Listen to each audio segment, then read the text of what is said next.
பிரியமானவர்களே, இயேசு கிறிஸ்துவின் இனிதான நாமத்தினால் என் அன்பின் வாழ்த்துக்கள். இந்த நாளிலும் உங்கள் ஆசீர்வாதத்திற்காக நான் ஜெபிப்பதற்கு முன்பாக தேவனுடைய வார்த்தையை நான் உங்களோடு பகிர்ந்து உங்களுக்காக நான் ஜெபிக்க விரும்புகிறேன். எனக்கு அருமையானவர்களே, இன்றைக்கும் தேவன் கொடுக்கிற ஒரு ஆசீர்வாதமான ஒரு வாக்கு தத்தத்தை உங்களோடு நான் பகிர்ந்துதான் உங்களுக்காக நான் ஜெபிக்க விரும்புகிறேன். இன்றைக்கு ஆண்டவர் கொடுக்கிற ஒரு ஆசீர்வாதம் என்ன தெரியுமா? இயேசு சொன்னார், இந்த நாளில் இந்த செய்தி கேட்கிற பிள்ளைகள் என்ன மன விருப்பத்தோடு ஜெபிக்கிறார்களோ அவருடைய மன விருப்பங்களை இன்றைக்கு நான் ஆசீர்வதித்து கொடுக்க போகிறேன். அது ஆண்டவர் கொடுக்கிற ஒரு ஆசீர்வாதமான ஒரு வாக்கு தத்தம். அதை சொல்லி ஆண்டவர் சொன்ன அந்த வாக்கு தத்த வசனத்தையும் இன்றைக்கு உங்களோடு நான் பகிர்ந்து உங்களுக்காக நான் ஜெபிக்க விரும்புகிறேன். சங்கீதம் 20:4 வசனத்தை உங்களுக்காக நான் வாசிக்கிறேன். அவர் உமது மன விருப்பத்தின்படி உமக்கு தந்தருளி உமது ஆலோசனை எல்லாம் நிறைவேற்றுவாராக. எனக்கு அருமையானவர்களே, இந்த நாளில் ஆண்டவர் கொடுக்கிற ஒரு ஆசீர்வாதம் என்ன தெரியுமா? நீங்கள் என்ன மன விருப்பத்தோடு வந்து ஜெபிக்கிறீர்களோ இன்றைக்கு அந்த மன விருப்பத்தை தேவன் உங்களுக்கு நிறைவேற்றி கொடுக்க போகிறார். ஒருவேளை அது உங்களுடைய படிப்பின் காரியமா இருக்கலாம், உங்களுடைய திருமண காரியமாக இருக்கலாம். ஆண்டவர் எனக்கு ஒரு ஆசீர்வாதமான வாழ்க்கையை இந்த ஆண்டில் முடித்து கொடுக்க வேண்டும், ஒரு நல்ல திருமண வாழ்க்கை எனக்கு கொடுக்க வேண்டும், ஒரு நல்ல ஒரு கற்பத்தின் கண் எனக்கு கொடுக்க வேண்டும். இப்படி ஏதோ ஒரு காரியத்திலே நீங்கள் மன விருப்பத்தோடு கூட இன்றைக்கு இந்த செய்தியை கேட்டுக்கொண்டிருக்கலாம். ஐயா, இந்த ஆசீர்வாத நிகழ்ச்சியில ஆண்டவர் நிச்சயமாக நான் விரும்புகிறபடி எனக்கு ஒரு அற்புதத்தை செய்ய வேண்டும் என்று சொல்லி ஒருவேளை ஒரு எதிர்பார்ப்போடு கூட இன்றைக்கு இந்த உங்கள் ஆசீர்வாத நிகழ்ச்சியை நீங்கள் பார்த்து கொண்டிருக்கலாம். இந்த செய்தியை பார்த்து கொண்டிருக்கிற கேட்டுக்கொண்டிருக்கிற என் அன்பு சகோதரனே, சகோதரியே, நீ விரும்புகிற அந்த உன் மன விருப்பத்தின்படி தேவன் இன்றைக்கு கட்டாயம் உங்களுக்கு அற்புதத்தை செய்து அவங்களை ஆசீர்வதிப்பார். ஒரு பொய் சொல்கிற தேவன் அல்ல. ஆண்டவர் சொன்னார், நான் கர்த்தர், நான் மாறாதவர், நான் சொல்லியும் செய்யாமல் இருப்பேனோ என்ற வார்த்தையின்படி நீங்கள் விரும்புகிற அந்த காரியத்திலே இன்றைக்கு தேவன் நிச்சயமாக உங்களுக்கு ஒரு அற்புதத்தை செய்து அவர்களை ஆசீர்வதிப்பார். ஆனால் எனக்கு அருமையானவர்களே, தேவன் நம்முடைய மன விருப்பத்தை ஆசீர்வதிப்பதற்கு முன்பாக நாம் சில காரியங்களை சரியாக அறிந்து கொள்ள வேண்டும். ஏன் பல முறை நாம் நினைக்கிற காரியங்கள் அறிந்து பெற்றுக்கொள்ள முடிவது இல்லை? வேதத்திலிருந்து ஒரு சம்பவத்தை நான் உங்களுக்கு சொல்ல விரும்புகிறேன். நீங்கள் வேதத்தை கவனமாக வாசித்து பார்ப்பீர்களானால் யோவான் 5:6 வசனத்தையும் 7 வசனத்தையும் நீங்கள் வாசித்து பாருங்கள். அங்கே இயேசு கிறிஸ்து பெதஸ்தா என்ற குளத்தின் அருகிலே வருகிறார். 5 மண்டபங்கள் இருக்கிறது. அங்கே அநேக வியாதிப்பட்ட மக்கள் இருக்கிறார்கள். அதை 38 வருஷம் வியாதி உள்ள மனுஷனை ஆண்டவர் தேடி சென்றார். தேடி சென்ற உடனேயே ஆண்டவர் கேட்ட முதல் கேள்வி என்ன தெரியுமா? இந்த யோவான் 5:6 வசனத்தை வாசித்து பாருங்கள். நீ சுகம் அடைய வேண்டும் என்று விரும்புகிறாயா என்று சொல்லி முதலாவது கேட்டார். ஆண்டவர் கேட்கிற காரியம், உனக்கு ஒரு விருப்பம் இருக்கிறதா? உனக்கு மன விருப்பம் இருக்கிறதா? நீ சுகத்தை பெற்றுக்கொள்ள வேண்டும், நீ சொஸ்தமடைய வேண்டும் என்று சொல்லி முதலாவது உனக்குள்ள விருப்பம் இருக்கிறதா என்று சொல்லித்தான் ஆண்டவர் அவனை பார்த்து கேள்வி கேட்டார். எனக்கு அருமையானவர்களே, ஏன் இந்த கேள்வியை ஆண்டவர் அவனத்தை கேட்க வேண்டும்? ஒருவேளை 1 வருஷம் 2 வருஷம் அவன் விருப்பத்தோடு காத்திருக்கலாம். நான் சுகம் பெற்றுக்கொள்ள வேண்டும், நான் ஒரு அற்புதமான சுகத்தை பெற வேண்டும் என்று சொல்லி 1 வருஷம் காத்திருந்திருக்கலாம், 2 வருஷம் காத்திருந்திருக்கலாம், இல்ல ஒரு 3-4 வருஷம் கூட எத்தனையோ வருஷம் காத்திருக்கலாம். இப்ப அவனுக்குள்ள ஒரு விருப்பமே இல்லாமல் ஒரு நிலைமை. 38 வருஷம் ஆகிவிட்டது. இனிமேல் என்ன செய்ய முடியும்? 38 வருஷம் மன விருப்பம் ஆசீர்வதிக்கப்படவில்லையே, இனிமேல் நடக்குமா என்று சொல்லி ஒரு சோர்வு வந்து விடுகிறது. அவன் பார்க்கிறான், உள்ளத்தில் ஒரு விருப்பமே கிடையாது, சுகமடைய நம்பிக்கையும் இல்லை, ஒரு விருப்பமும் இல்லை. ஆனால் தான் ஆண்டவர் அவனை பார்த்து முதலாவது ஒரு கேள்வி கேட்டால், நான் உன்னை சுகமாக்க வேண்டும் என்று விரும்புகிறாயா? அதை முதலாவது என்னிடத்துல சொல். எனக்கு அருமையானவர்களே, 7 வசனத்தையும் நீங்கள் வாசித்து பாருங்கள். சற்று அந்த வசனத்தை ஆழமாய் நீங்கள் வாசித்து பார்க்கலாம். ஆண்டவர் கேட்ட உடனேயே அவன் என்ன சொல்லி இருக்க வேண்டும்? ஆண்டவர் உங்களிடத்திலிருந்து கேட்கிறார், மகளே, உனக்கு நான் அற்புதம் செய்ய வேண்டும் என்று விரும்புகிறாயா? உன்னை சுகமாக்க வேண்டும் விரும்புகிறாய் கேட்டான். நாம் என்ன சொல்லுவோம்? ஆமாண்டவரே, எனக்கு இந்த வியாதி படுக்கையை சுகமாக்கி விடும், ஆமாண்டவர் இந்த அற்புதத்தை எனக்கு செய்யும், அதைத்தான் நாம் கேட்போம். ஆனால் இந்த மனுஷனுடைய வாழ்க்கையை கவனமாய் வாசித்து பார்ப்பிலானால், அந்த 7 வசனத்தை வாசித்து பார்ப்பிலானால் அவன் சொல்லுகிறான், ஆண்டவரே, நான் போவதற்கு முன்பாக வேறொருவன் போய்விடுகிறான், எனக்கு உதவி செய்வதற்கு யாரும் இல்லை என்று சொல்லி தன்னுடைய காரியமே சொல்லி கொண்டிருக்கிறான். அப்படி அர்த்தம் என்ன? ஆமாண்டவரே, நான் விரும்புகிறேன் சொல்லாதபடிக்கு அவர்கள் எனக்கு உதவி செய்யவில்லை, இவர்கள் எனக்கு உதவி செய்யவில்லை என்று சொல்லி மற்றவர்களை குற்றப்படுத்திக் கொண்டிருக்கிறான். தன் விருப்பம் நிறைவேறாவிட்டால் அவன் செய்த காரியம் என்ன? மற்றவர்களை குறைப்படுத்திக் கொண்டே இருக்கிறான். ஆண்டவர் கேட்கிறார், நீ விரும்புகிறார் அதை சொல்லு, நான் உனக்கு அற்புதம் செய்ய வேண்டுமா அதை சொல்லு என்று கேட்கிறார். அதையெல்லாம் இனி விட்டு விட்டான். விரும்புகிற ஒரே வார்த்தையில் பதிலை முடித்து திறக்க வேண்டிய இவன் அதை விட்டுவிட்டு அவர் எனக்கு உதவி செய்யவில்லை, இவர் எனக்கு உதவி செய்யவில்லை, இப்படி எல்லாம் என்னை ஏமாற்றி விட்டான்னு சொல்லி மற்றவர்களை குற்றப்படுத்தி கொண்டே இருக்கிறான். கர்மையான தேவனுடைய பிள்ளையே, இன்றைக்கும் ஏன் கர்த்தர் உங்களுடைய மன விருப்பங்களை ஆசீர்வதித்து கொடுக்க முடியவில்லை தெரியுமா? நாம் மற்றவர்களை குறைப்படுத்திக் கொண்டிருக்கிறோம், மற்றவர்களை குற்றப்படுத்திக் கொண்டிருக்கிறோம். இதனால்தான் எனக்கு தடை, இதனால்தான் எனக்கு நிறைவேறவில்லை சொல்லி மற்றவர்களை காரணம் காட்டி மற்றவர்கள் மீது ஒரு கசப்பு வைத்துக் கொண்டு மற்றவர்களை குற்றப்படுத்திக் கொண்டு இருக்கிறோமே. அதனால்தான் தேவன் பல முறை நம்முடைய மன விருப்பங்களை ஆசீர்வதித்து கொடுக்க முடியவில்லை. இந்த 38 வருஷம் மனுஷன் அதைத்தான் செய்து கொண்டு இருந்தான். ஆண்டவர் கேட்டவுடனே சுகமடை விரும்பின ஒரே வார்த்தை முடிக்காதபடிக்கு மற்றவர்களை குறை சொல்லிக் கொண்டே இருக்கிறான். ஆண்டவர் உன்னுடைய விருப்பத்தை எடுத்து சொல்லு. இன்றைக்கு அருமையான தேவனுடைய பிள்ளையே, உன்னுடைய விருப்பத்தை தேவ சமூகத்தை சொல்லுங்க. இதுவரையும் நீங்கள் மற்றவர்களை குற்றப்படுத்திக் கொண்டிருக்கலாம். என் மன விருப்பம் நிறைவேறாக இவர்கள் தான் காரணம், அவர்கள் தான் காரணம் என்று சொல்லி உடைய உடன் பிறந்தவர்களை, ஒரு நண்பர்களை, உடைய உறவினர்களை நீங்க குற்றப்படுத்திக் கொண்டிருக்கிறீர்களா? முதலாவது அதை விட்டு மனம் திரும்புங்கள். அந்த பாவத்தை விட்டு மனம் திரும்புங்கள். மற்றவர்களை குற்றப்படுத்தாதபடிக்கு ஆண்டவரே, நான் உங்கள் சமூகத்தை ஜெபிக்கிறேன், என்னுடைய மன விருப்பத்தை ஆசீர்வதித்துக் கொள்ளும். இவர் சரியில்லை, இதனால் தான் எனக்கு ஏமாற்றப்பட்டு விட சொல்ல மற்றவர்கள் குறை சொல்லாதபடிக்கு தேவ சமூகத்தில் ஆண்டவரே, இன்றைக்கு நான் ஜெபிக்கிறேன், என் மன விருப்பத்தை நீ ஆசீர்வதித்துக் கொள்ளும். நீங்கள் ஜெபம் பண்ணி பாருங்க. நீங்கள் விரும்புகிற காரியத்திலே தேவன் இன்றைக்கு ஒரு அற்புதத்தை செய்து அவர்களை ஆசீர்வதிக்க விரும்புகிறார். எனக்கு அருமையான லூக்கா 18ஆம் அதிகாரம் 37-45 வசனங்களை நீங்கள் வாசித்து பாருங்க. அங்கே ஆண்டவர் எரிகோ பட்டணத்துக்கு போகிற பொழுது அங்கே ஒரு பிறவி கூட நிற்கிறான். அவனை இயேசு போற கேள்விப்பட்ட உடனேயே சத்தமிட்டு கூப்பிடுகிறான், தாவீதின் குமாரனே, எனக்கு இறங்கும் என்று சொல்லி இயேசுவை நோக்கி கூப்பிடுகிறான். எல்லாரும் அவனை அதட்டுகிறார்கள், ஆனாலும் விடவில்லை. தாவீதின் குமாரன் எனக்கு இறங்கும் என்று சொல்லி மிகுந்த சத்தமிட்டு கூப்பிடுகிறான். எனக்கு அருமையானவர்களே, நடந்த காரியம் என்ன தெரியுமா? வேதம் சொல்லுகிறது, இயேசு சொன்னார், முதலாவதாக அவனை என் அருகிலே கொண்டு வாருங்கள்.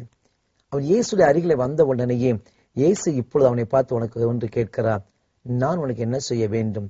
நீ என்ன விரும்புகிறாய்? நீ கூப்பிட்டு கொண்டு இருக்கிறாய், என்ன செய்ய வேண்டும் விரும்புகிறாய் என்று சொல்லு. இன்னைக்கு அநேக பேர் மன விருப்பத்தை தேவ சமூகத்தை சொல்வது கிடையாது. நான் மன விருப்பத்தை சொல்லாத தான் நான் அவரை ஆசீர்வதிக்க முடியவில்லை. இவன் பாருங்க, இயேசுவே எனக்கு இறங்கும் இறங்கும் என்று சொல்லுகிறான். ஒழிய எந்த காரியத்தில் நான் உனக்கு இறங்க வேண்டும், எந்த கர்த்தன் அற்புதத்தை செய், அதை முதலாவது சொல்லு. நான் தாவீதின் குமாரன் தான், நான் இரக்கமுள்ள தேவன் தான், ஆனா நான் உனக்கு எந்த கர்த்தர் அற்புதத்தை செய், உன் வாய் திறந்து கேள். அதுதான் ஆண்டவர் கேட்கிறார். இன்னைக்கு அநேக பேர் அற்புதத்தை பெற முடியாததுக்கு காரணம் என்ன? தேவன் மன விருப்பத்தை ஆசீர்வதிக்க முடியாத காரணம் என்ன? நாம் கேட்பது கிடையாது.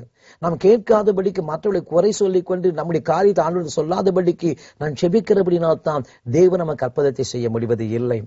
ஆனால் இந்த குருடனை பார்த்து ஆண்டவர் கேட்டார், மகனே, என்ன செய்யணும் அதை சொல்லு. இறங்கும் எனக்கு சொல்லுகிறாய், நல்லது. எதிரே நான் உனக்கு இரக்கம் பாராட்ட வேண்டும். ஆண்டவர் கேட்ட உடனே சரியான ஒரு பதிலை சொல்லுகிறான், ஆண்டவரே, நான் பார்வை அடைய வேண்டும். இந்த 38 வருஷம் வியாதிக்காரனை போல ஆண்டவரே, எனக்கு அவர்கள் செய்யவில்லை இவர்கள் செய்ய சொல்லாதபடிக்கு இயேசு கேட்ட உடனேயும் இயேசுவுக்கு சமூகத்தில் சரியான ஒரு பதிலை சொல்லுகிறான், ஆண்டவரே, நான் பார்வை அடைய வேண்டும். அதைத்தான் நான் நம்மளத்தை கேட்கிறேன். வேறு ஒன்றுமே சொல்லவில்லை. ஆண்டவரை பாரும், என்னை பிச்சை எடுக்க வைத்து விட்டார்கள், என் குடும்பத்தால் பறக்கணித்து விட்டார்கள், ஒருவர் கூட எனக்கு உதவி செய்யவில்லை சொல்லி தன் உறவினர்களையோ தன் பெற்றோர்களையோ தன் உடம்பு சகோதரர்களையோ யாரையும் குறை சொல்லாதபடிக்கு அவன் கேட்ட ஒரே ஒரு ஆண்டவர், என் மன விருப்பம் நான் பார்வையடைய வேண்டும். ஆண்டவர் உடனே சொல்லுகிறார், மகனே, உன் விசுவாசம் உன்னை ரட்சித்தது. உடனே சொல்ல, நீ கேட்டபடியே உனக்கு நான் அற்புதத்தை செய்கிறேன். அவன் விருப்பத்தை சொன்ன உடனே பாருங்கள், ஆண்டவன் அற்புதத்தை செய்து அவனை ஆண்டவர் ஆசீர்வதித்தார். இன்றைக்கும் தேவனுடைய பிள்ளையே, நீ செய்தியை கேட்டுக்கொண்டிருக்கிற உன் வாழ்க்கையிலே நீ என்ன விரும்புகிறாயோ இன்றைக்கு அந்த அற்புதத்தை ஆண்டவர் உங்களுக்கு செய்து நிச்சயமாய் உங்களை ஆசீர்வதிக்க விரும்புகிறார். என் வாழ்க்கை அநேக சம்பவங்களை சொல்ல முடியும். என் வாழ்க்கை இன்றைக்கு மறக்க முடியாத ஒரு காரியம், 1996ஆம் ஆண்டு ஜனவரி மாதம் 26ஆம் தேதி குடியரசு நாளது தேவ சமூகத்தை உபவாசத்தோடு கூட நான் ஜெபித்துக் கொண்டிருந்தேன். அப்பொழுது திடீரென்று என் உள்ளத்தில் 2 மன விருப்பம் எழும்பினது. ஆண்டவரே, ஒன்று, நீர் ஊழியம் செய்த இஸ்ரவேல் தேசத்தை நான் பார்க்க வேண்டும். இன்றொன்று, ஆண்டவரே, நான் கல்ஃப் தேசத்தில் சென்றும் அங்கேயும் உடைய ஊழியத்தை நான் நிறைவேற்ற வேண்டும். 2 மன விருப்பங்களை தேவ சமூகத்திலே சொல்லி ஜெபித்துக் கொண்டே இருந்தேன். எனக்கு அருமையானவே, நான் ஜெபித்துக் கொண்டு இருக்கிற பொழுதுதான் பரிசுத்த ஆவியான் திடீரென என்னோடு பேச ஆரம்பித்தான். அப்பொழுது ஆண்டவர் எனக்கு இந்த வாக்குத்தத்தத்தை கொடுத்தார், உன் மன விருப்பத்தின்படியே நான் உனக்கு செய்து உன்னை நான் ஆசீர்வதிப்பேன். எனக்கு அருமையானவர்களே, ஆண்டவர் சம்பந்த ஜெபித்தேன். 1999ஆம் ஆண்டு தேவனுடைய கிருபையினாலே இஸ்ரேல் தேசத்திலே கால் வைக்கும்படி ஆண்டவர் கிருபை கொடுத்தார். 1998 ஆண்டு ஆண்டவரின் மன விருப்பத்தின்படியே கல்ஃப் கண்ட்ரீஸ்லையும் போய் தேவவழித்தை செய்யும்படியே தேவன் நிறைவேற்றி கொடுத்தார். எனக்கு அருமையான காரணம், நம்முடைய மன விருப்பங்களை ஆசீர்வதிக்கிற ஒரு ஆண்டவர். என் மன விருப்பத்தை ஆசீர்வதித்த அதே ஆண்டவர் இன்றைக்கு எந்த காரியத்துல மன விருப்பத்தோடு கூட தேவ சொந்த ஜெபிக்கிறீர்களோ அந்த காரியத்தில் நிச்சயமாக இயேசு உங்களுக்கு அற்புதத்தை செய்து அவர் ஆசீர்வதிக்க விரும்புகிறார். இப்பொழுதும் அந்த ஆசீர்வாதத்திற்காக நான் ஜெபிக்க விரும்புகிறேன். இந்த ஜெப நேரத்துல என்னோடு கூட இணைந்து நீங்கள் ஜெபிப்பீர்களா? ஜெபிப்பதற்கு முன்பாக ஒருவர் இதுவரையும் நீங்கள் யாரையாவது குறை சொல்லிக் கொண்டே இருந்திருப்பீர்களானால், இவர்களால் தான் என் மன நிருப்பம் ஏறுவதுன்னு சொல்லி குறைப்படுத்திக் கொண்டே இருப்பீர்களானால் முதல் அதற்காக தேவ அறிக்கையிட்டு ஜெபம் பண்ணுங்கள். ஆண்டவரே, இனி நான் யாரையும் குறை சொல்லாதபடிக்கு நீர் என் மன விருப்பத்தை ஆசீர்வதிக்கிறவர். இன்றைக்கு ஆண்டவரே என் மன விருப்பத்தை ஆசீர்வதியும் என்று சொல்லி நீங்கள் ஜெபம் பண்ணுங்கள். நீங்கள் விரும்புகிற அந்த காரியத்திலே தேவன் இன்றைக்கு மன விருப்பத்தில் உங்கள் அற்புதத்தை செய்து அவர் உங்களை ஆசீர்வதிப்பார். நாம் ஜெபிக்கலாமா? தகப்பனே, உம்முடைய வார்த்தைகளுக்காக நான் நன்றி செலுத்துகிறேன். நீ சொன்னீர் அல்லவா, இந்த நாள் என் பிள்ளைகள் என்ன மன விருப்பத்தோடு கூட என் சமூகத்தை ஜெபிக்கிறார்களோ அவர்கள் விரும்புகிற மன விருப்பத்தை நான் ஆசீர்வதித்து கொடுத்து நான் அவர்களை சந்தோஷப்படுத்த வாக்கு கொடுத்தீர் அல்லவா. இது இந்த ஜெப நேரத்தில் நம்முடைய பிள்ளைகள் ஒருவேளை தங்களுடைய திருமண காரியத்துக்காக ஜெபிக்கிறார்களாம். அவர்கள் விரும்புகிற திருமண காரியத்தை நீர் ஆசீர்வதித்து கொடுக்கும்படியாகவே நான் ஜெபிக்கிறேன் அப்பா. ஒருவேளை அவருடைய வேலைக்காக முயற்சி எடுத்து ஜெபிக்கிறார்களாம். அவர்கள் விரும்புகிற வேலைகளை அவர்களுக்கு கொடுத்து கட்டாயம் தம்முடைய பிள்ளைகளை சந்தோஷப்படுத்த வேண்டுமா நான் ஜெபிக்கிறேன் அப்பா. என்னென்ன காரியத்திற்காக நம்முடைய சமூகத்திலே மன விருப்பத்தோடு ஜெபிக்கிறார்களோ மன விருப்பங்களை நாம் ஆசீர்வதித்துக் கொடுங்க ஐயா. ஒருவேளை தங்கள் தொழில் வியாபார காரியத்திற்காக மன விருப்பத்தோடு ஜெபிக்கிறார்கள். பிள்ளைகள் விரும்புகிறபடி வியாபார தொழிலிலும் நீர் அற்புதங்களை செய்து தம்முடைய பிள்ளைகளின் மன விருப்பத்தை நீர் ஆசீர்வதித்துக் கொடுக்க வேண்டுமாகவே நான் ஜெபிக்கிறேன் அப்பா. இன்றைக்கும் தகப்பனுடைய தயவுள்ள கரம் தொடுகிறதற்காக உம்மை ஸ்தோத்திரிக்கிறேன் ராஜா. அன்றைக்கு 38 வருஷம் வியாதி உள்ள மனுஷனை தேடி சென்று நீ சுகமடைய விரும்புகிறாயா என்று கேட்ட தேவனே, இன்றைக்கு ஒருவேளை வியாதி படிக்கலை படித்துக் கொண்டு இந்த செய்தியை கேட்டுக் கொண்டிருக்கலாம். ஆண்டவரே, நான் விரும்புகிறேன் என் வியாதி படிக்கை மாற்றும் என்று சொல்லி யார் யார் ஜெபிக்கிறார்களோ ஆண்டவரே, அவர்கள் மீது இப்பொழுதும் வல்லமை இறங்கட்டும் அப்பா. இன்றைக்கு ஒரு அற்புத சுகம் அவருக்கு உண்டாக முடியாது ஜெபிக்கிறேன் ஐயா. வியாதி படிக்கைகள் இன்றோடு மாறட்டும் இயேசுவின் நாமத்தினாலும். சுகமளிக்கிற வல்லமை அவர்கள் இறங்கி வருகிறதற்காய் சோத்திரம். நீர் அற்புதத்தை செய்து தம்முடைய பிள்ளைகளை சாட்சியாக எழுப்ப வேண்டுமா நான் ஜெபிக்கிறேன். கர்த்தருடைய ஆசீர்வதித்து விட்டதற்காக ஸ்தோத்திரம். இயேசுவின் நாமத்தில் ஜெபிக்கிறேன் பிதாவே, ஆமென், ஆமென். பிரியமானவர்களே, நீங்கள் வேண்டிக் கொள்ள இன்றைக்கு உங்கள் மன விருப்பத்தின்படியே தேவன் உங்களுக்கு தந்தருளி அவங்களை ஆசீர்வதிப்பார். ஆமென்.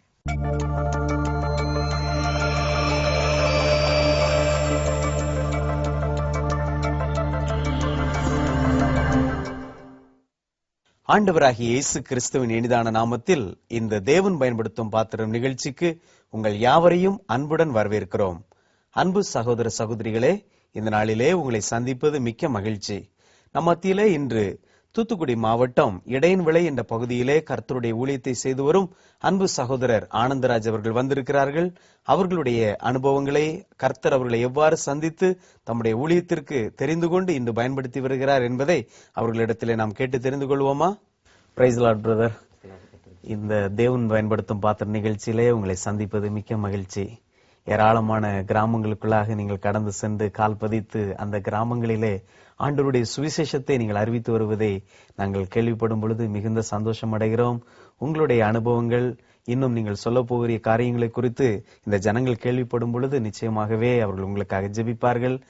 உங்கள் மீது கரிசனை கொண்டு உங்களை தாங்குவார்கள் என்று விசுவாசிக்கிறோம். முதலாவது, ஆண்டவர் உங்களை சந்தித்த அனுபவத்தை கொஞ்சம் சொல்லுங்களேன். அதாவது நான் கிறிஸ்தவர் அல்லாத குடும்பத்தில் பிறந்திருந்தேன். நான் சொந்தமாக கோவை பட்டணத்தில் மளிகை கடை வைத்திருந்தேன். அப்போ கடை வைத்திருக்கும் போது கடையில் பல வித வியாபாரங்கள் ரொம்ப சுமாராக இருந்தது. சரி, இன்னும் நம்ம அதிகமாக நல்லா வளர வேண்டும் என்பதற்காக எப்படியாவது கடன் வாங்கியாவது தொழிலை ஆரம்பிக்க வேண்டும் என்று சொல்லி ஒரு சில மனிதர்கள் கடன் வாங்கி அந்த தொழிலை நான் ஆரம்பித்தேன். ஆனால் தொழில் ஆரம்பித்து ஒரு சில மாதங்களானுடன் பலவித நஷ்டங்கள். இது நிமித்தம் கடன் கொடுத்தவங்கெல்லாம் ஒவ்வொரு நாள் என்னை நெருக்க ஆரம்பித்தார்கள். அப்போ என்ன செய்வதென்று சொல்லி ரொம்ப நான் கலங்கி போயிருந்தேன். அப்போ என்னுடைய தாய் தகப்பன், என்னுடைய உறவினர்கள் இப்படி அனைவரும் கூட பயங்கரமான வீணான வார்த்தைகளை சொல்லி சொன்னார்கள். அப்படி இருக்கும் பொழுது நான் ரொம்ப ஒரு கலங்கி தவித்தேன். எவ்வளவு கடன் தொல்லை இல்லை? இப்படி ஒரு 50,000 ரூபாய்க்கு மேல இருக்கும். சரி. அப்போ என்னுடைய பாட்டி சிறு வயதில் சொன்ன பல விதமான கோவில்கள்லாம் சொல்லுவாங்க. சரி, அந்த கோவில்களுக்கு போனாலாவது நமக்கு ஒரு கடன் பிரச்சனை தீர்ந்து விட சொல்லி அப்படி ஒவ்வொரு கோயில்களுக்கும் தாகத்தோடு கூட போனேன். அப்பொழுதும் எனக்கு ஒரு அந்த கடன் பிரச்சனை விடுதலை இல்லை, உள்ளத்திலே ஒரு அந்த மெய்யான ஒரு சமாதானம் இல்லை. இப்படி இருந்து கொண்டிருந்த பொழுது அன்று இரவு ஒரு தீர்மானம் செய்தேன். அப்போ என்னுடைய நெருங்கிய நண்பர் கூட சொன்னார், நீ கூட அந்த ஊரை விட்டு எங்கேயாவது ஓடி போயிருங்க, அப்போ உங்களுக்கு ஒரு இது உண்டாகும் அப்படின்னாங்க. அப்போ அப்படி ஓடினாலும் என்னைக்கு தான் நம்மளை கடன்காரங்க வந்து பிடிக்க தான் செய்வாங்க அப்படின்னு சொல்லி அப்படின்ட்டு நினச்சிட்டு அன்னைக்கு நான் மரித்துவிடன்னு சொல்லி ஒரு டம்ளரில் பால் வைத்து அதில் விஷத்தை கலந்து இன்றைக்கு மரித்து விட வேண்டும் சொல்லி தீர்மானத்தோடு ரொம்ப கண்ணீரோடு கூட இருந்தேன் அன்னைக்கு. சரி, விரக்தியின் உச்சகட்டத்துல யாருமே இல்லையே நம்மளை காப்பாத்துறதுக்கு. சரி, அப்படி நான் ரொம்ப ஒரு வேதனான.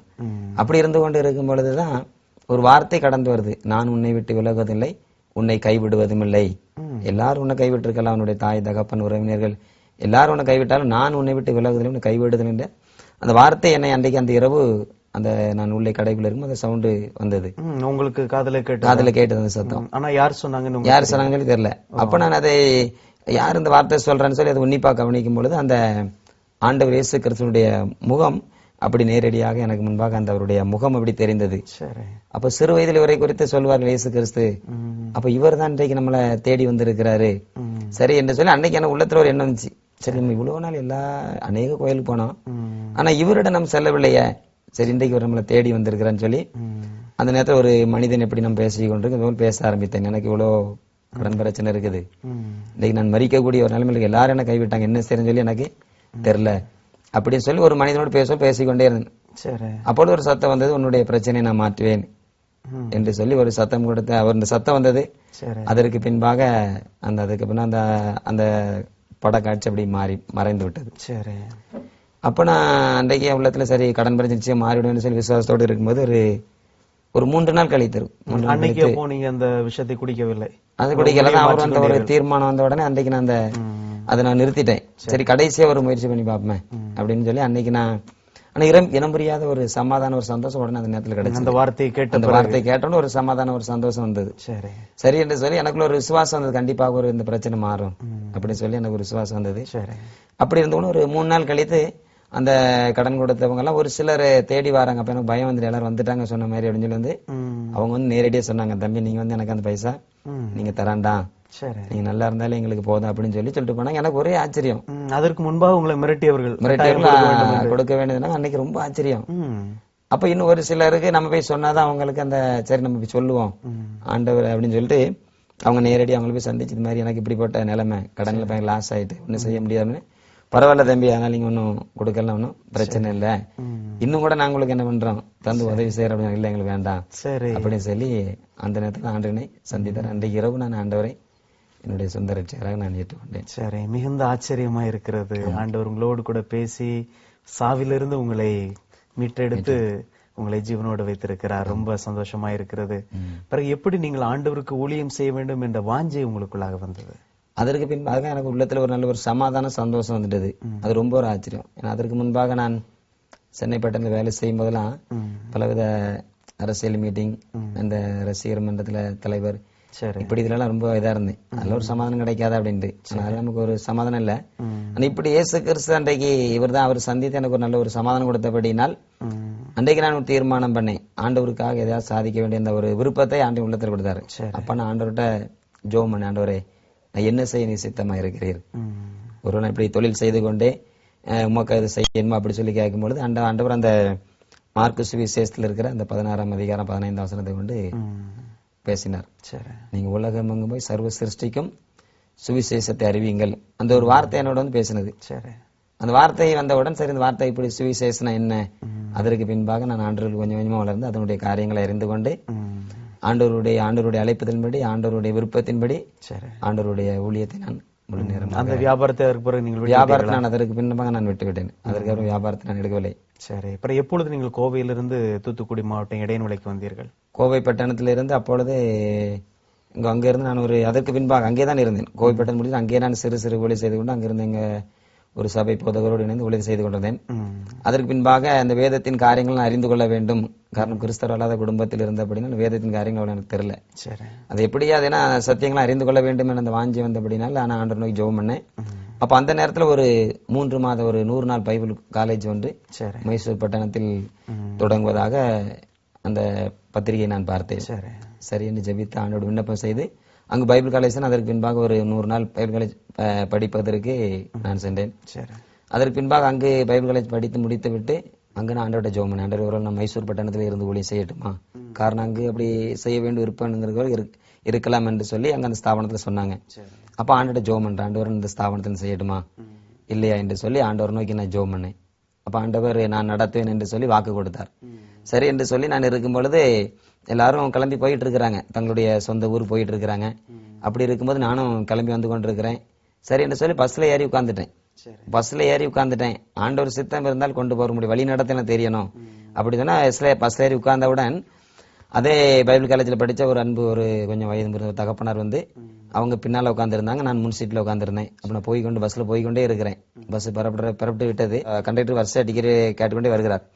அப்போ என் பக்கம் அவர் வரும்பொழுது பின்னால இருந்து அந்த ஒரு தகப்பனார் ஓடி வந்து இந்த ஆனந்தராஜுக்காக நானும் டிக்கெட் எடுக்கிறேன் அப்படின்னு சொல்லி டிக்கெட் எடுத்தாங்க. ஆனா மைசூர்ல இருந்து இப்ப கோயம்புத்தூர் வரதான் நான் வரோம். கோயம்புத்தூர் இறங்கி நான் என்னுடைய மகா வீட்டுக்கு போகிறேன் என்று சொல்லி அந்த ஐயா சொன்னார். சரி ஆண்டவர் இப்பொழுது உங்களுடைய சித்தம் என்ன அப்படி சொல்லி நான் அவனை உள்ளத்துல இருந்து ஆண்டவரை ஜெபம் பண்றேன். இவரு கோயம்புத்தூர் பஸ் ஸ்டாப்ல ரெண்டு இறங்கி இவரு தன்னுடைய மகள் வீட்டுக்கு போவதற்காக போகிறார். பேக் ஊத்திட்டு போனவர் கொஞ்ச தூரம் போயிட்டு திரும்பி வருகிறார். திரும்பி வந்து தம்பி நான் என்னுடைய மகா வீட்டுக்கு போகல, நான் திருநெல்வேலிக்கு போறேன் அப்படின்னு சொல்லுகிறார். சரி என்று சொன்னோட நான் உங்களுக்குள்ளே நானே கூட்டு போறேன் வாங்கன்னு சொல்லி அவர் என்ன அங்கிருந்து திருநெல்வேலிக்கு கூட்டிட்டு வந்தார். திருநெல்வேலி நெருங்க உள்ளத்துல ஆண்டவரை ஜெபம் பண்ணி கொண்டிருக்கிறேன். அப்ப நேரம் அந்த திருநெல்வேலி நெருங்குற அந்த பஸ்ஸை விட்டு இறங்கினவுடன் அவரு அந்த நீங்க உங்க சொந்த ஊருக்கு போங்க அப்படின்னு சொல்லி அவரு பைசா கொடுத்து என்னை சொந்த ஊருக்கு அனுப்பினார். அப்ப ஆண்டவருடைய வழி நடத்துதல் அது அவர் மூலமாக தேவன் எனக்கு உறுதிப்படுத்தினார். ஓகே பிரதர், ஒரு கிறிஸ்தவர் அல்லாத குடும்பத்துல பிறந்த நீங்கள் ஆண்டவர் இயேசு கிறிஸ்து சந்தித்தபடினால ஆண்டவருக்கு ஊழியம் செய்யணும்னு உங்களை ஒப்பு கொடுத்து வந்துட்டீங்க. நீங்க ஒப்பு கொடுத்து ஊருக்கு வந்த பிறகு உங்களுடைய குடும்பத்தார் உங்களை எவ்வாறு ஏற்றுக்கொண்டார்கள்? ஊழியத்திற்கு அவர்களுடைய ஒத்துழைப்பு எவ்வாறு இருந்தது? அது 2000 வருஷத்துல வந்தேன்னா 2000, 2001, 2002 இப்படி ஒரு அந்த 2.5 வருஷம் பயங்கரமான நெருக்கங்கள், உபத்திரங்கள், உறவினர்கள் மத்தியில், குடும்பத்தில். ஆனா அந்த சூழ்நிலையிலெல்லாம் ஆண்டவர் என்னோடு கூட இருந்து அவருடைய வார்த்தை கொண்டு என்னை தேற்றி அற்புதமாக நடத்தினார். என்னென்ன வார்த்தை கேட்க முடியுமோ அதெல்லாம் சொன்னாங்க. ஆனா அதை ஆண்டவர் சந்திப்பதற்கும் தேவன் பலன் கொடுத்தார். அது ரொம்ப ஆச்சரியமா இருக்கு. ஏன்னா சூழ்நிலை பார்க்கும்போது விட்டுட்டு போயிருமா அப்படின்னு நான் நினைப்பேன். ஆனா ஆண்டவர் அவர் அந்த நேரத்தில் அந்த வார்த்தை கொண்டு அற்புதமா என்னை நடத்தினார். அது ரொம்ப ஆச்சரியம். அந்த 2 வருடம் ஒரு வனாந்திர வாழ்க்கை போல இருந்தாலும் ஆனா இன்னொரு பக்கம் தேவன் நம்மளை கூட இருந்து தேற்றுவதை அந்த நேரத்தில் நான் உணர முடிந்தது. காரணம் ஒன்றே ஒன்று, அந்த ரட்சிப்பின் சந்தோஷம். அந்த ஒரு சந்தோஷம் தான் அந்த 2 வருடத்திற்குள் அற்புதமாக நடந்தது. ஆனா இன்றைக்கு எல்லாரும் இன்றைக்கு ஆச்சரியப்படும்படியான நேரத்தில் இன்றைக்கு வைத்திருக்கிறார் ஆண்டவர். குடும்பத்திலையும் சரி, உறவினர்கள் மத்தியிலும் சரி, இன்றைக்கு தேவன் கனப்படுத்தி வைத்திருக்கிறார். எப்படி நீங்கள் ஊழியம் செய்கிறீர்கள்? எந்த மக்களுக்கு மத்தியில எப்படிப்பட்ட சூழ்நிலையில உங்களுடைய ஊழியத்தை நீங்கள் செய்து வருகிறீர்கள்? எங்களுடைய ஊழியம் வந்து கிராமங்கள் தோறும் புறஜாதி மக்கள் மத்தியில சுவிசேஷத்தை அறிவிக்கிற ஒரு பகுதி. இன்னொரு பக்கம் நம்ம கிறிஸ்தவர்களை, அதாவது தேவனுடைய பிள்ளைகளையும் அந்த ஆண்டவர் பலப்படுத்த வேண்டும் என்று சொல்லி சொன்னபடினால் திருச்சபை எழுப்புதல் ஆசீர்வாதம் என்கிற தலைப்பில் வச்சு ஒவ்வொரு சேகரத்தையும் நாங்கள் சேகர போதகர், சபை ஊழியர் அவர்களை எல்லாம் சந்தித்து இந்த திருச்சபை எழுப்புதல் ஆசீர்வாத ஜபம் என்று சொல்லி தேவன் சொன்னபடினால் நாங்கள் இதை செய்கிறோம் என்று சொல்லி இருக்கிற எல்லா அந்த ஒரு சேகரத்தை இருக்கிற எல்லா சபைகளையும் நாங்கள் எடுத்து அதில் திருச்சபை எழுப்புதல் ஆசீர்வாத ஜபங்கிற அந்த தலைப்பில் வைத்து ஒவ்வொரு திருச்சபையை நாங்கள் சந்திக்கிறோம். அவர்களை ஒரு ஜபிக்கிறவங்கள உருவாக்குறோம். சபை மக்களை உருவாக்கி சபையில ஒரு ஜப தரிசனத்தை ஆண்டு கொடுத்திருக்கிறார். சபை மக்கள் ஒரு ஜபிக்கிறவங்க வரணும், அந்த பாரத்தை கொடுத்த அப்படினால் அவங்களுக்கு அந்த அந்த அந்த மெயின் அவங்களை ஜபிக்கிறவங்களை அவங்கள உருவாக்கணும். அதுதான் ஆண்டவர் கொடுத்த ஒரு இது. இப்போ கிராமங்களுக்கு நீங்கள் கடந்து செல்லும் பொழுது நீங்களாக கடந்து செல்கிறீர்களா அல்லது உங்களை யாராவது அழைத்து அந்த அழைப்பின் பேரிலே நீங்கள் சென்று ஊழியம் செய்கிறீர்களா? இல்ல, அதான் ஆண்டவர் முதல்ல சொன்ன வார்த்தையின்படிதான், நீங்கள் உலகம் எங்கும் போய் அறிவீங்கள். அதுதான் ஆண்டவர் எனக்கு கொடுத்த ஒரு ஊழியம், தரிசனம் இல்லையா? ஆண்டு எல்லாருக்கும் ஊழியம் செய்யணும் இல்லைன்னு சொல்லல. ஆனா எனக்கு ஆண்டு கொடுத்த ஒரு பாரம் அதான், நீ உலகம் எங்கும் போய் இப்படிப்பட்ட உனக்கு நான் ஒரு அற்புதம் செய்தேன் இல்லையா, நீ போய் அந்த ஜனங்களுக்கு அறிவி, என்ன விடுவிக்கிறவர் உண்டுன்னு சொல்லி அப்படி நாங்கள் போய் தான் அறிவிக்கிறோம். சில கிராமத்தை ஆண்டு நமக்கு சொல்லுவாரப்ப அந்த கிராமத்தை போய் சந்தித்து அதற்காக ஜெபித்து ஆண்டுடைய சித்தத்தின்படி அந்த காரியத்தை நாங்கள் நிறைவேற்றோம். என்னை தேடாதவர்களாலே நான் கண்டறியப்பட்டேன் என்று ஆண்டவர் சொல்லுகிறார் இல்லையா? ஒருவேளை அவர்கள் ஆண்டவரை தேடாது இருக்கிற சூழ்நிலையில் கூட நீங்கள் கடந்து சென்று ஊழியம் செய்கிறதுனால் ஆண்டவரை தெரிந்து கொள்கிறார். அது மூலம் அநேகர் தொடப்படுறாங்க. நாங்க நேரடியான அந்த கூட்டங்கள் நடத்திட்டு ஒரு சில மாதங்களும் நேரடியாக சந்திக்குமே சொல்றாங்க, நாங்க இவ்வளவு கடன் பிரச்சனை இருந்தோம், ஆனா இன்றைக்கு ஆண்டுகள் சூழ்நிலையை மாத்திட்டாரு அப்படி சொல்லி அவங்களே அந்த சாட்சியை கேட்க முடிகிறது. சரி, அது உறுதிப்படுத்துதல். சரி. இப்போ அந்த கிராமங்களிலே நீங்கள் கடந்து செல்லும் பொழுது என்ன விதத்துல இந்த ஜனங்களை நீங்கள் சந்திக்கிறீர்கள்? முதல்ல ஜனங்களை அந்த சாதாரண ஒரு கைப்பரிதி ஊழியம் போல எப்படி செல்லுகிறோம், செல்லும் போது அந்த கிராமத்தினுடைய காரியங்களை நம்ம அறிந்து கொள்ள முடிகிறது. ஜனங்களோடு உட்கார்ந்து பேசுறோம், இந்த கிராமத்தின் சூழ்நிலை என்ன, ஒரு வயதான நாட்களை சந்திக்காம அவங்க காரியத்தை சொல்றாங்க. அப்போ அந்த கிராமத்தின் சூழ்நிலைகள் இப்படி இருக்குது என்று சொல்லி அதற்காக நாம் ஜெபிப்பதற்கு ஒரு வாய்ப்பு உண்டாகிறது. அப்ப ஜெபிக்கும் பொழுது ஆண்டவர் அந்த கிராமத்துக்குரிய காரியங்களை நமக்கு சொல்லுகிறார். அப்போ அதற்கு ஏற்ற விதமாக அந்த காரியங்களை ஊழியத்தை நிறைவேற்ற முடிகிறது. என்ன விதங்களில் எல்லாம் நீங்கள் ஊழியம் செஞ்சுட்டு வர்றீங்க பிரதர்? இப்போ நாங்க எங்க சொந்த ஊர்லயே நாங்க ஒரு அறை ஒன்று எடுத்து அதுல திங்கக்கிழமை தோறும் நாங்க ஒரு 3-4 பேர் கூடி பிரேயர் பண்றோம். அதே போல முதல் சனிக்கிழமை நாங்கள் கூடி ஜெபிக்கிறோம். அது இல்லாம இப்படி கன்வென்ஷன் கூட்டங்கள் நாங்கள் கிராமங்கள் தோறும் சுவிசேஷம் அறிவிக்கிறோம். திருச்சபை எழுப்புதல் ஆசீர்வாத ஜெப வச்சு செய்யறோம். மற்றபடி உபவாச ஜெபங்கள், ஜெப முகாம்கள் இப்படி எல்லாம் நடத்தி கொண்டு இருக்கிறோம். இயேசுவுக்கே புகழ் என்ற ஒரு பத்திரிகையை நீங்கள் நடத்தி மாதந்தோறும் அது ஒரு பத்திரிகை, அது 2 மாதத்துக்கு ஒரு முறை அந்த பத்திரிகை வெளியிடுகிறோம். சரி, அந்த பத்திரிகையுடைய சாராம்சம் என்ன? அந்த பத்திரிகையுடைய சாராம்சம் ஒரே நோக்கம், இயேசு கிறிஸ்து ஜனங்கள் அறிய வேண்டாதான். அதான் ஒரு நோக்கம் தான். ஜனங்களுக்குள் அப்போஸ்தலன் பவுல் சொன்னது போல கிறிஸ்து உங்களுக்குள் உருவாகும் அளவு நான் கற்ப வேதனைப்படுகிறேன். அந்த ஒரு வசனம் தான். அந்த ஜனங்களுக்குள்ள இயேசு கிறிஸ்து எப்படியாவது உருவாகும் போது அந்த ஜனங்களுக்கு விடுதலை உண்டாகுது. அதான் நோக்கம். இப்போ உங்களுடைய ஊழியத்திற்கு பல தேவைகள் இருக்கும் இல்லையா? ஆமா. அந்த தேவைகளை எல்லாம் ஆண்டவர் எவ்வாறு உங்களுக்கு சந்திக்கிறார்? ஆண்டவர் ஆரம்பத்தில் என்ன சந்தித்தது போல விசுவாசம் தான். விசுவாசத்தோடு கூட ஆண்டவர்கிட்ட கேட்கிறோம், ஆண்டவர் இந்த காரியத்தை செய்யணும் ஆண்டு சொல்லுகிறார். அவர் சொல்லும் போது அந்த காரியத்தை விசுவாசத்தோடு இறங்கி நடக்கும் பொழுதுதான் அதனுடைய அதிசயங்களை பார்க்க முடிகிறது. சில இடங்களும் பார்க்கும்போது பத்திரிகை நாளைக்கு அனுப்பணும், அப்படி இருக்கும்போது அன்றைக்கு ஆண்டு சொல்லுவார், நீ முதல்ல ஒண்ணுன்னா ரெடி பண்ணு, அப்ப ஒண்ணுன்னா ரெடி பண்ணி எல்லாம் ரெடி ஆயிரும். அப்ப ஸ்டாம்பு கூட ஆண்டு சரியான நேரத்துல அந்த உதவியை நமக்கு அனுப்புவார். ஆமா, கர்த்தர் நல்லவர். ஆண்டவரை நீங்கள் ருசித்த வேறு ஏதாவது சம்பவங்கள் உண்டா? ஆண்டவரை ருசித்த வேறுதான் சம்பவம். முதலாவது அது ஆரம்பம். ஆண்டவனை அன்றைக்கு நான் தற்கொலை பண்ணி சாக போக வேண்டும் இருந்தவளும் தடுத்து நிறுத்தாரு. அதான் ரொம்ப ஒரு இனிமையாக ருசித்தது. அதற்கு முன் ஊழியத்தின் அனுபவத்தில் அநேகமா அவர் ருசிக்க முடிகிறது. அதாவது அந்த விசுவாசத்தில் நடக்குது, அவரை ரொம்ப அதிகமா ருசிக்க முடியுது. எப்படி நம்ம ஒரு சாப்பாடை நம்ம ருசியா சாப்பிடுறோமோ அதே போல அந்த அவர் சொல்லுகிற அந்த வார்த்தையின்படி விசுவாசத்தோடு நடக்கும்போது பாருங்க, கர்த்தர் நல்லவர் என்பதை அப்பொழுதுதான் நம்ம அதிகமா நம்ம ருசிக்க முடியும். அதுதான் என்னுடைய அனுபவம். விசுவாசத்தை செயல்படுத்தும் போது அப்பதான் ஆண்டவர் நம்மோடு கூட இருந்து செயல்படுகிறது, அவர் நல்லவர் என்கிறத நம்ம பார்க்க முடியும். நிச்சயமாக ரொம்ப சந்தோஷம் பிரதர். நீங்கள் ருசித்த அந்த ஆண்டவரை இந்த நிகழ்ச்சியை பார்த்து கொண்டிருக்கிற ஜனங்களும் ருசித்தால் அது எவ்வளவு ஆனந்தமாயிருக்கும் இல்லையா? உங்களுடைய பெயரே ஆனந்தராஜ். அந்த ஆனந்தராஜ் என்ற அந்த பெயர் கேட்டபடி நீங்களும் சந்தோஷமாக இருக்கிறீர்கள். இந்த நாளிலும் இந்த நிகழ்ச்சியை பார்த்து கொண்டிருக்கிற ஜனங்களும் அதே சந்தோஷத்தை, ஒருவேளை அவர்கள் கூட கடன் தொல்லையிலே மிகுந்த வேதனைகளுக்கு மத்தியில் அவர்கள் காணப்படலாம். அவர்கள் ஆண்டவருடைய வல்லமையினால் விடுவிக்கப்பட்டு சந்தோஷமா இருக்கும்படி அவர்களுக்காக நீங்கள் ஜெபிக்கும்படி ஒரு நிமிடம் கேட்டுக்கொள்கிறேன். அன்புள்ள ஆண்டவரே, உம்மை நன்றியோடு நாங்கள் உம்மை துதிக்கிறோம், உம்மை ஸ்தோத்திரிக்கிறோம் அப்பா. இந்த நாளில் அப்பா கடன் பிரச்சனையோடு கூட இருக்கிற பிள்ளைகளும், சமாதானம் இல்லாதபடி சந்தோஷம் இல்லாதபடி இருக்கிற பிள்ளைகளுக்கும் ஆண்டவர் தாமே மெய்யான சமாதானத்தையும் சந்தோஷத்தை நீர் கொடுக்கும்படி நான் ஜெபிக்கிறேன் அப்பா. அந்த நாளில் இந்த பிள்ளைகள் எல்லாருக்குள்ளும் ஆண்டவராய் இயேசு கிறிஸ்து நீர் உருவாகும்படி நான் ஜெபிக்கிறேன் ஆண்டவரே. இந்த நாளில் பார்த்து கொண்டிருக்கிற ஒவ்வொரு பிள்ளைகளுக்குள்ளும் என் ஆண்டவராய் இயேசு கிறிஸ்து நீர் உருவாக வேண்டும் என்று சொல்லி நான் ஜெபிக்கிறேன். இந்த பிள்ளைகளை உம்முடைய கரத்தில் அர்ப்பணிக்கிறேன். ஆண்டவர் இந்த பிள்ளைகளை பொறுப்படுத்திக் கொள்ளும், ஆசீர்வதி வழி நடத்தும். மீட்பர் இயேசு கிறிஸ்துவின் நாமத்தில் ஜெபிக்கிறேன் நல்ல பிதாவே, ஆமென். ஆமென். ரொம்ப சந்தோஷம் பிரதர். கர்த்தர் உங்களை தொடர்ந்து கிராமங்களுக்கு ஆசீர்வாதமாக பயன்படுத்துவார். அநேக பட்டணங்களில் கூட கர்த்தர் உங்களை பயன்படுத்துவார். எங்களுடைய வாழ்த்துக்கள். நன்றி. அன்பு சகோதர சகோதரிகளே, கடன் தொல்லையினால் தன் வாழ்க்கையே மாய்த்து கொள்ளவிருந்த இந்த சகோதரரை ஆண்டவர் சந்தித்து இன்றைக்கு ஏராளமான ஜனங்களுக்கு ஆசீர்வாதமாய் மாற்றி பயன்படுத்துவதை நினைக்கும் பொழுது, அவர்கள் சொல்ல கேட்கும் பொழுது மிகுந்த சந்தோஷமாகவும் அதே வேளையில் ஆச்சரியமாகவும் இருக்கிறதல்லவா?